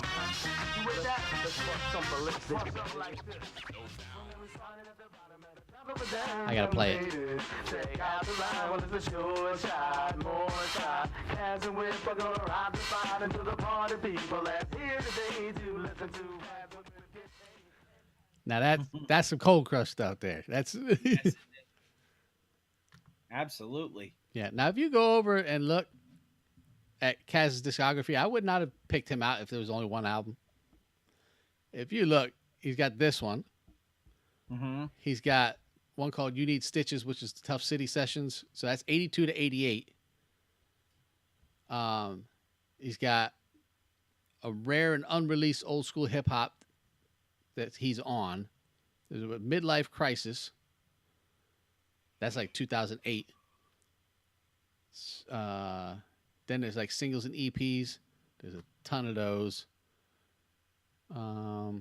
Compilation albums. He's on the Wild Style soundtrack with Cold Crush. But let me see if they have it on here since we have him. The thing is, I never really thought of Kaz as an album artist. No. It's not. He's an incredible writer. Absolutely. So we're scrolling through here. I'm not going to find it on here. But if you go and look up MC Delight, Mm-hmm. not the person MC Delight from Stetsasonic, Right. but the track MC Delight, Mm-hmm. you will hear a familiar tune. Let me see if I can pull this up here real quick, since we are a full service show. Among other things, yes. We've been called worse. Yeah. We're going to go over here. We've been called worse things by better people. Lean body protein. All right, we're going to come over here. Lean body protein. And we're going to put in MC Delight by Grandmaster Kaz. And we're going to pull this up here. And we're going to pause that there. We're probably going to have to go over here to open broadcast. And we're going to have to edit all this crap out later on for everyone who happens to be listening on Thursday or later. Let's see. We go here. And we'll hit OK. And then we will change this to go to here. We'll hit OK. We will not capture the cursor. Not that you guys care. Okay, player. Okay, player. We'll make this bigger here. We'll make this go over here. And ta-da. Almost ta-da. Almost to that. And my name is ta-da. I heard that about you. Yeah. All right. So we're gonna hit this little button here. We're gonna do a little transition over to a blank. Yeah, you don't see anything because we're gonna hit this here.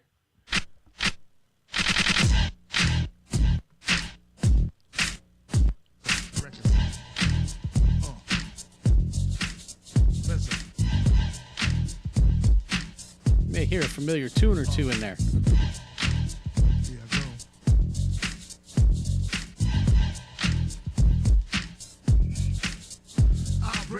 Make it hop to the hippie hop skiller, you slip, make you stop, crash a cribby, my shiller, hit your bang with a bang. This Marcus making boogie, spit a rhythm while you boogie the beat. You like what you hear? This is not a test, I'm MCing to the beat. And me, myself, and I ain't gotta try to move your feet. It's automatic. See, I am Grandmaster Kaz, and I'd like to say hello to the kids. Cincinnati and Gerard, Tamel, Julie Brown, Bianca, Michael, and Mojo. My kids ain't got a gang bang to boogie with your booty, cause Pops makes you boogie to the gang bang boogie. Let's rock, and don't stop, cause I'm the that'll make your body rock. Well, so far, I know you like my voice, I didn't bring no friends along. I can handle this one all by myself. Now hear the way some teens go on. You heard me? I'm the Grandmaster with the 3 MCs. That's who. Sorry. I get carried away because I love that song.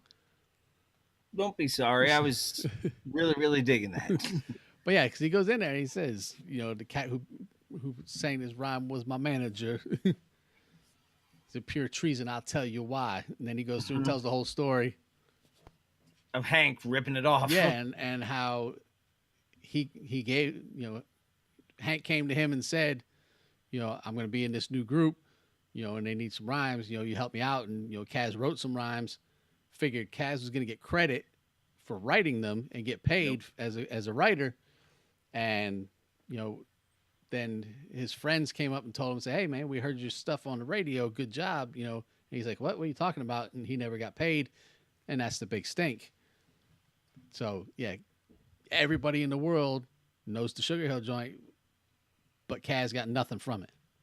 And he's the guy who wrote all Hank's stuff. Mm-hmm. So, Grandmaster Kaz, the grandest of them all. Again, no charting action because this record was from a long time ago. Yeah. Although it says 1992, but yeah, it seems like it should have been longer ago than that. You would think. It might have just taken him forever to put all the stuff together. That's possible. But that's your record of the week. The grandest of them all by Grandmaster Kaz. Your one and done, we will remind you very quickly, was Spoonie G, the godfather of rap. And your artist of the month for April 2018 is Grandmaster Kaz. So you can go check out anything Grandmaster Kaz has done during the course of this month. We will take our final break. We are going to come back. I will read lyrics, and then we will, first of all, say hi to Ian Albert, and then take our break. Yes, who is just in time for the greatest part of the show. And come right back at you with Bill Reads Lyrics after this break, episode 218, Mr. Throwback Thursday. Coming right back at you. And of course, Peace, this is the grandest of them all, even your mama fall for. Grandmaster Kaz from the legendary Cold Crush Brothers. And you listen to my homeboys, Jamie and Bill, on the only classic hip-hop podcast that matters, Mr. Throwback Thursdays. Rock out. Sorry about that, everybody. Let's try that again, because, we are... Oh, no, Ian, he is not going to rap. He's going to do better. Watch this. Peace, this is the grandest of them all, even your mama fall for. Grandmaster Kaz from the legendary Cold Crush Brothers. And you listen to my homeboys, Jamie and Bill, on the only classic hip-hop podcast that matters, Mr. Throwback Thursdays. Rock out, y'all. And the rest is FLY. The cattle pit this rhyme was my manager. Don't get it.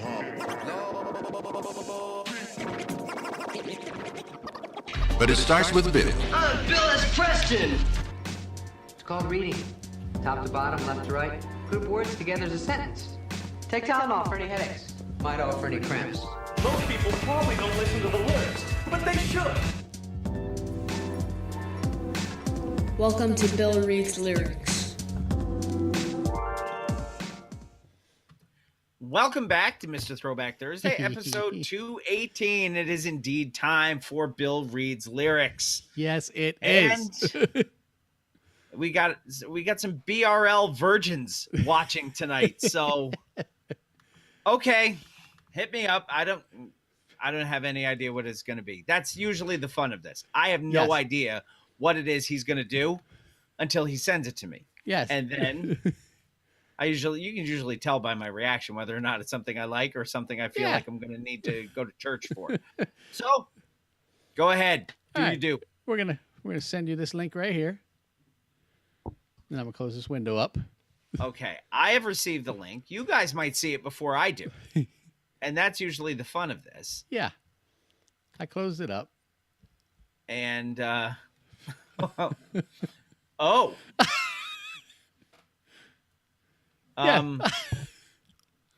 that was unexpected. I know. So, okay.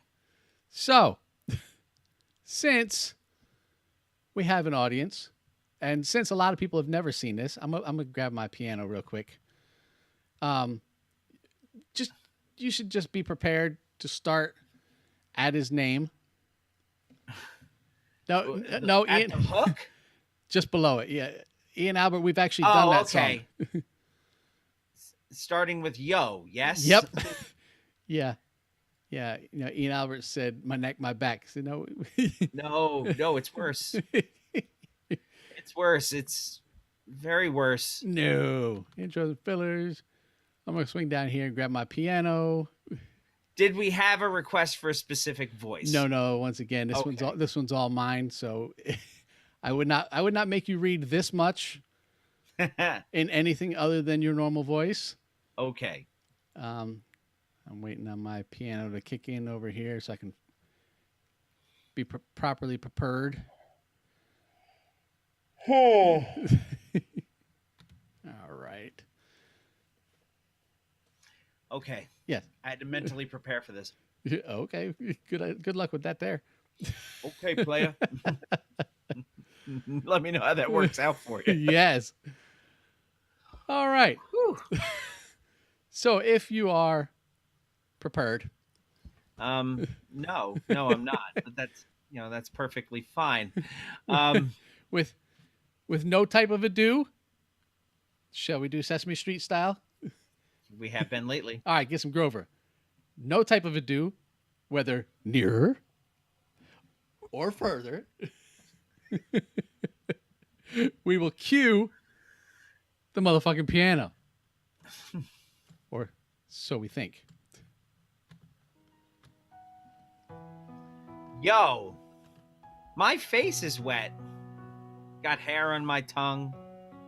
Because I'm a greedy Nickelback. Absorb pussy juice like a sponge. Feel the pretty warm dick. Rub it on your clit.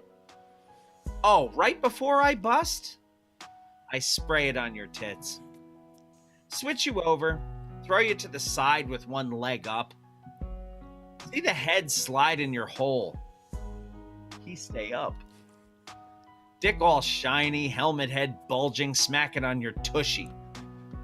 When I hear the click click, it's wet and it's gushy.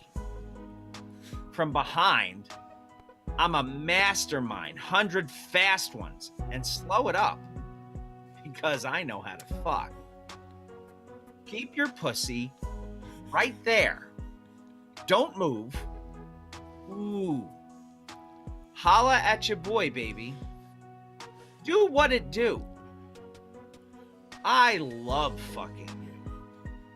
Your pussy's the bomb. Yeah. Think about fucking this shit all day when I'm gone. Get up, suck that dick, spit on it, slob on that shit. More bubbles at the knob of that shit. It's my word.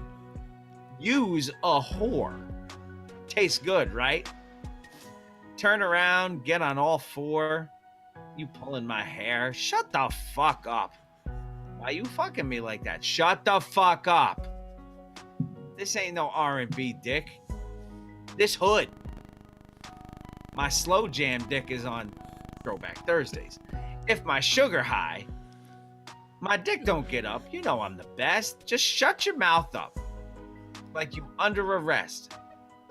I'm ready to come. You ready to come? Yeah, keep it right.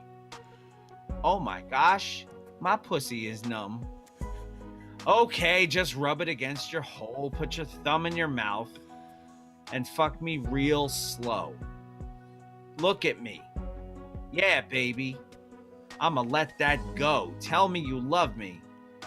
I love you, baby. Uh-oh. Very nice. Not necessarily the words I would use, but sure. Sure, why not? Yeah, you almost had Kane puking.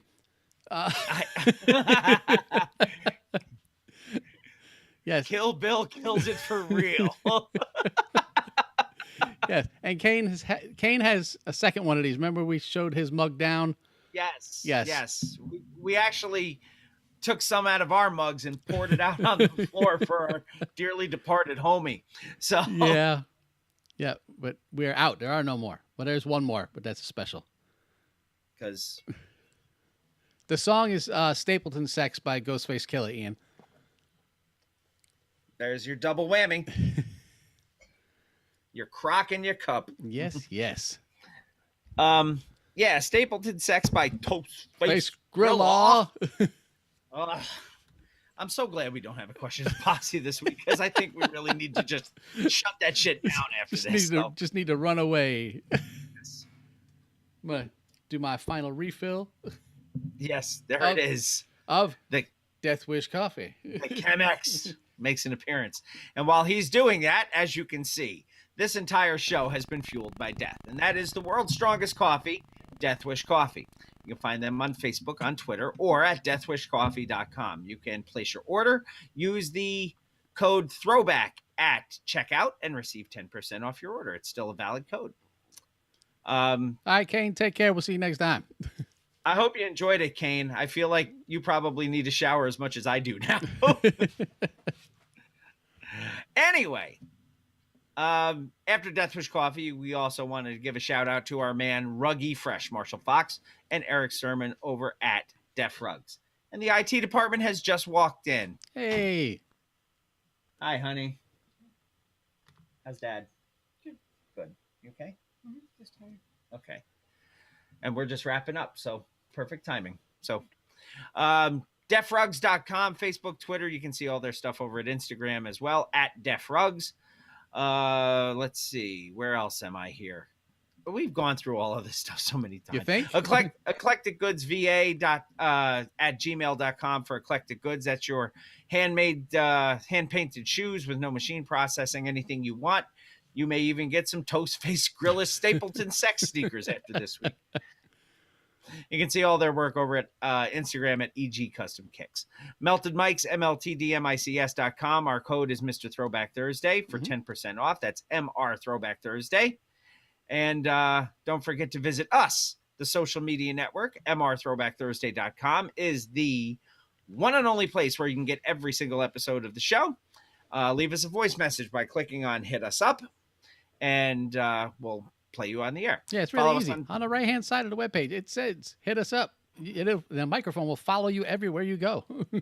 Follow us on Twitter at @the_MR_TBT and at Bill_MR_TBT. Is like IT department following us right now? Is that what she's doing? No, she's probably checking on everything else but us. Like the Facebook page, check us out on all the networks around, and mostly on It's Fresh Radio at itsfreshradio.com or on the Fresh Radio app every Thursday, every Throwback Thursday from 6 to 8 a.m. DJ B, the hardest working turntablist in the world, puts us on 6 to 8 every Throwback Thursday. Our friends in the industry, the Kings of Sport, Brother Nate Milton and Marcus Vanderberg, Axology with Bryce, who joined us earlier tonight, Mr. Podcast, Chris with a K, Chris with a CH over the Gravy Age, Kat at Attack of the Fangirl, who does double duty on Don't Touch That Dial, which if you listen this week, you can find out all about Ready Player One. Yes. Our friends at Death Wish Coffee, including Kane, who just left us from the live video feed, have the only other podcast I can say they're fueled by death because it's their product. They're fueled by Deathcast with the incredible Jeff and the amazing D-Man. Anthony, the birthday boy Imran. Yes. And Rug Boy over at the Jock and Nerd podcast. Check them out. We mentioned Talking Thai earlier. Brooklyn Thai NYC is her website. Mentioned DJ B. And finally, Ask 'em and Dan with Nevermind the Bollocks podcast, the definitive radio show with real guests, real topics, real talk and art you can hear at mixcloud.com/NTB_show, Twitter and Instagram at NTB_show. Rate, review, all that good stuff. It's been a crazy night. I'm about to leave because my wife has just arrived home. So I will say bye-bye, bye bonds, and keep it classic. And always remember, new school stale, old school fresh.